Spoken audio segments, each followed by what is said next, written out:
Hey guys, back after our video, and today I'm going to be talking about Greenland, because if you know about Greenland, then you know it's big. It looks a lot bigger in the map on a map than it looks like in real life. Because if you ever looked at like maps, like I have one right next to me actually, it looks humongous. It looks huge. It looks like as big as Africa if you look at it. But in real life, it actually looks like it's actually maybe as big as Texas, maybe something like that. Because I don't know, but it's definitely not as big as it looks like on maps. But like Greenland, so they're not they're. If you guys know what Greenland is, then you know that like they're still owned by a country. They're still owned by Denmark, but they don't technically have a national team. So the thing is, they technically do have a national team, but they don't like have any official matches. They never play an official match. So I'm just gonna say, should they have a national team? Like the pros and cons about having a national team. So let's get this straight with the history of Denmark. Denmark's actually the biggest island in the world. It's the biggest island. The official language is Greenlandic. But other languages like Danish and English. The territory or the island is still owned by Denmark.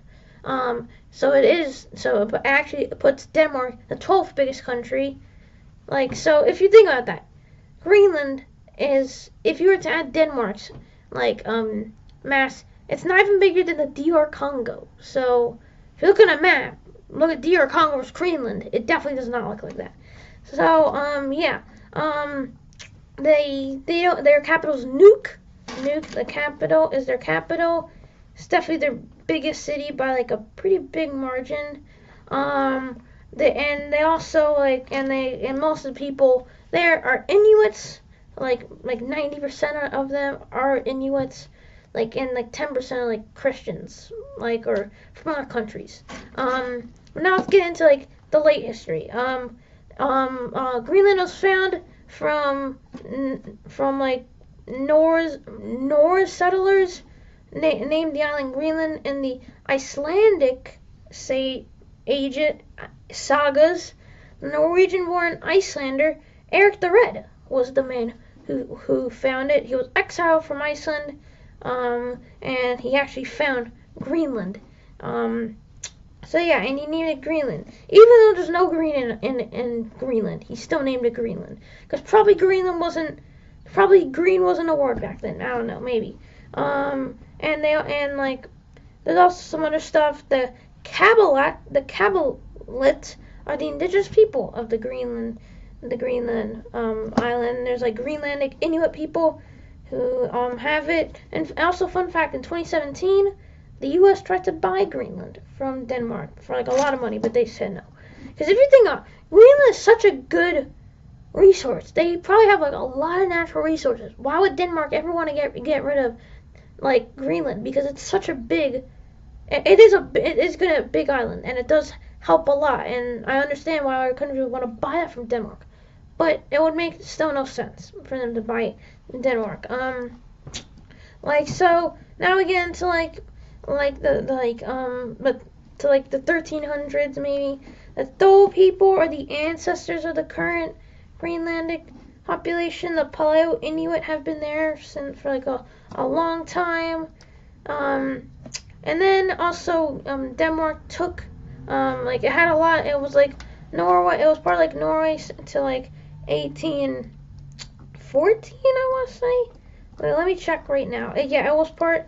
And it was not really part of anyone.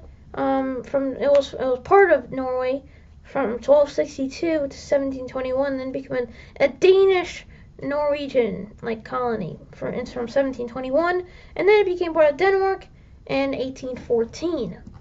And also after World War II, they have a treaty when Denmark after Denmark and Norway were dissolved in 1814. The Treaty of Kiel severed Norway's former colonies and left them under control of the Danish monarch.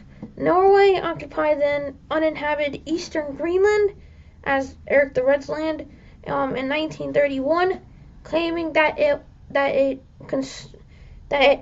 constituted terra nullius, and it's a Latin expression meaning nobody's land. So yeah, and then in 1933, Norway and Denmark agreed to submit the matter to the Permanent Court of International Justice, which decided against Norway. Greenland's connection to Denmark was severed in 1940 during World War II, when Denmark was occupied by the Germans. So that was not good. So, but on April 8th, 1941, the United States occupied Greenland to defend against possible invasion, because Germany, they would love to get Greenland. They already had Denmark. Greenland was part of Denmark. Might as well come for Greenland. USA, they saved Denmark. They saved Greenland from possible invasion. And then USA continued to have it until 1945. Greenland still buys goods from the U.S. and Canada. And they actually sell cryolite, which is like it's kind of like I actually don't know what it is. And then they also had major air bases in the Blue West 1 at the Narsarsuaq Airport, and the Blue West 8 at the Sandre Stamford. And then after a bit, after World War II, after World War II, USA actually offered to buy the land from Denmark for $100 million. Denmark refused to sell it. And I think it makes complete sense. This day, there hasn't been much stuff going on in Greenland, other than countries trying to buy it because it's obviously going to be such a big market. There's a bit of tourism. It's not that big. But you usually get you get 2 million per year. You get 460,000 to 2 million per year. From 2010 to 2019, they had 460,000 to 2 million per year. So that was pretty good. And yeah, so it's a pretty cool country. But now we're getting on to the national team part of things, because technically it's a national team. It just doesn't really compete in any official affiliated games. So I'm gonna be going over their first games. Their first international for the Greenland national football team was on July 2nd, 1980. In a 6-0 loss against Faroe Islands. You think of Faroe Islands, they're such a small nation, and I think they might be run by another country, yet they still have a national team. But why does Greenland not have one? I'm not 100% sure. Their biggest win was in a 16-0 win against Sark. I don't know what Sark is, but that was their biggest win. I'm going to be going over a few other stuff. Now, the Greenland national football team represents Greenland, but is in non-FIFA international tournaments. It's controlled by the Football Association of Greenland. But although the funny thing is, it has the same status as Faroe Islands within Denmark. But Greenland, it does not have a Faroe Islands. It doesn't have a national team, unlike the Faroe Islands, who is a member of FIFA. Yes, the Faroe Islands is a member of FIFA and can enter the World Cup because they're part of FIFA. But since Greenland, they're not part of FIFA, they're not eligible to compete in the Euros or the World Cup. So, or if Greenland was going to compete in the Euros or the CONCACAF or the North American, if I were to say they would compete maybe in the Euros. But it's very close because they're owned by Denmark, which is a European country, but they're closer to North America, so that's very close. It is a good point. They could be playing, being in any other place, but most of the teams they have played, are like Faroe Islands and Iceland, but like neither of those games compete in like full international like counting. The Greenland are hoping to enter FIFA, but like there hasn't really been much. Like they've been competing the island games, which is like a cool thing. Like they entered in 1989, but they finished fourth, 1991, 1993. So they get every 2 years, and they get to play. But like even that, it's like random islands and like somewhere. Like if you think the first one went to Faroe Islands, the next one went to Åland Islands, something like that. The next one went to the Isle of Wight. Then the next one went to Gibraltar. Then the next one went to Guernsey. Like those are really like, or Jersey, my bad. And then the next one went to Gotland. Some of these I've never even heard of. So yeah, like it would be really good to get for them to start competing in something that actually like you can do. Their best finishes or runners up in the 2013 one when they lost to Bermuda, and the 2017 one when they lost to Gotland. And they didn't compete in 2019, and they're maybe going to compete in 2023. They've also competed in the Greenland Cup. I don't even know what that is. And they haven't really competed in anything else. Like, so they've also played games against some other small nations, but the biggest game that they did play was against Iceland. But even in that game, they lost. They lost both times they played, and they got 5 goals against.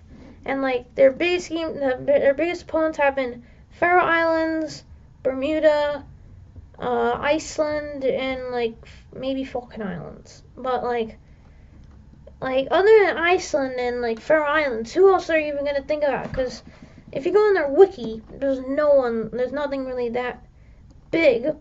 But they're actually constructing a new stadium. See, they're constructing a new stadium, which is the Arctic Stadion, which is pretty cool. They're trying to create a bigger stadium because they're currently playing in the Nuuk Stadium, which is like in the north kind of part. But they're planning to replace the Nuuk Stadium, and they're going to be the national stadium of Greenland, which would be pretty cool. Like it would be good to have a bigger stadium.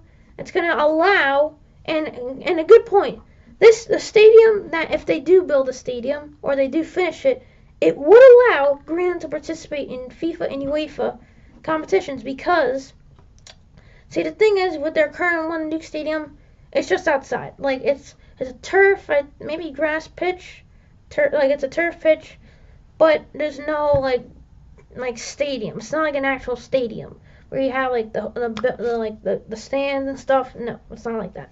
So like they got so hopefully they do complete it soon, because then they'll be allowed to compete in FIFA and UEFA competitions, which is what they want. So that would be good. But also and also apparently there's 2 problems that at least when Sepp Blatter visited, the former FIFA president, when he visited Greenland in 2010, he stated that there was 2 factors preventing Greenland. 1, full independence, which to me, I disagree, because think of Guadeloupe. They compete in CONCACAF, but they're still not a country. They're part, and Martinique, they're part of France, but they're still allowed to compete in CONCACAF, but they're not FIFA. Why can't you just allow that with Greenland? Another thing is an acceptable venue. That's what I said before. The Nuuk Stadium and all there's not actual. It's not like an actual stadium. Thankfully, with this stadium, the Arctic Stadium, it would allow that. So yeah, the independence thing, that's out of their hands. The stadium thing, it is in their hands. And another thing that it's not that is also hard. A lot of Greenland's ice. It's snowy. It's probably in the negatives most of the year, and it's gonna be really hard for that. it's really hard for that. Like most towns have like 50 people. And if you want to also think about this, that and like the stadium would have to be covered, and contain like an artificial surface because it's gonna be like you can't play outdoors. It's too cold, so they're gonna have to cover it up, and and at the time it would be a 3,000 stadium, but would cost 83 million, but 11 million in pounds. That's a lot of money. So yeah. So and currently, like, and also more annoying stuff. In November 2019, the stadium's construction was delayed due to a lack of funds, with the Greenland government continuing to seek investors to help finance the stadium's construction. Look, if they want to even get a chance at doing it, they need a stadium because with all this financial stuff going on, they're not going to be able to become a team. They need an actual stadium. And with this stuff going on, and if they can't get a stadium, then they're not going to have a chance. Like, you need a stadium. So, stadium, I think, is the one problem. I think, even the independence thing, I still think that even though they don't have independence, I still think that that's not the biggest problem. I think the biggest problem is they need a stadium. Hopefully they can make that stadium soon. I'm not sure. But if I were to say that they should have a national team, I'm going to say yes. I think they should have a national team that can compete. What I will say, though, is that they would need a stadium before they do that. Because at least, like, Guadeloupe or someone like that, I still think they have a stadium. They need a stadium somewhere. And, like, that's the main problem, I think, like, even independence, I don't think it has a big part. I think they need to get a stadium. When they get a stadium, then I'll say they should become a national team. Even if they don't part of FIFA, get in some tournament. It would be awesome to see Greenland as a national team. That's what I think. What do you guys think? Do you think they should have a national team, or do you think they shouldn't? If you do, I hope you guys like this video, and I will see you guys next time. See ya.